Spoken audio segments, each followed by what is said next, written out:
been a week since those barricades went up along McMicken to try to disrupt John's buying sex from prostitutes, most of whom are heroin addicts. The barricades are just the first step in the strategy to move prostitution off McMicken, where it's been a way of life for years, as many of you know. With the crackdown being talked about so much lately, you might be surprised to find out how many men showed up on McMicken today looking for a good time. Local 12 News reporter Deb Dixon joins us live with a look at what those Johns got instead. Deb. Rob, there is a website called Sex USA that tells people where to go, that tells Johns where to go when they visit cities to find prostitutes. For Cincinnati, that place is McMicken Avenue. This week, the Johns on that website complained about the barricades that went up to get in their way, but it didn't stop them today.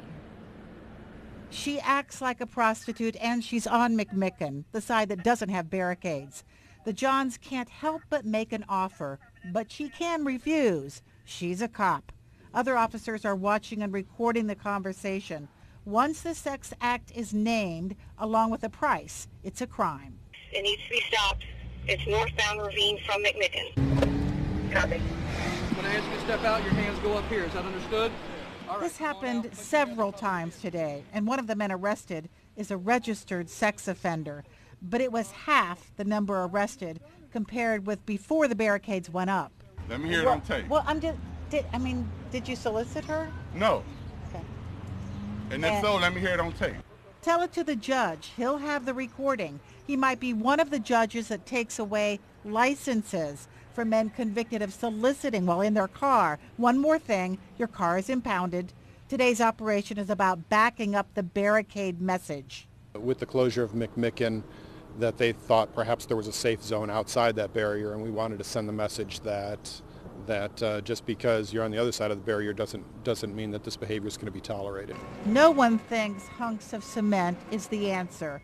It's part of a researched strategy that starts with barricades. But there's a whole lot of things going on within a John's mind that brings them to this area and drives them into this type of activity. So what we're trying to do is create not only a physical barrier across the street, but a psychological barrier. That's what City Council is going for if it votes to publish the names of Johns arrested. One judge is working on a prostitution court that would help them, most of whom are heroin addicts, get off the streets. I talked to one who did not want her face photographed. It's destroying everybody. It's destroying family members. It's not just destroying me, it's destroying the neighborhood. There's been times I've been hungry and I've tricked for a place to can sleep and food. Rob, I've heard over the past week, I've heard people say, well, it's the oldest profession in the world, they should just let it go. But they haven't talked to these women down here. These are not professional women. They are not paying taxes. They are not being tested for diseases. They are pathetic, hopeless addicts, and they're dying down here. A young woman who was found in a building on McMicken last week, it was a heroin overdose they've ruled, and of course there was that murder back in January, Rob. And you know from talking to this young lady, she knows that her life is ruined and she's ruining other lives in the process. They don't really want to be there either, do they? Oh, she hates her life. She was in nursing school. She wants to, the next time she has to go to court, she wants to be put in jail. But there really isn't anything to help them right now. And that's part of the strategy, starting with barricades, but the prostitution court, which would make them go to rehab and respond to a probation officer and go to court and be tested. That's hopefully in the future, Rob. Yeah, which may really help solve the problem. Deborah Dixon, thanks very much.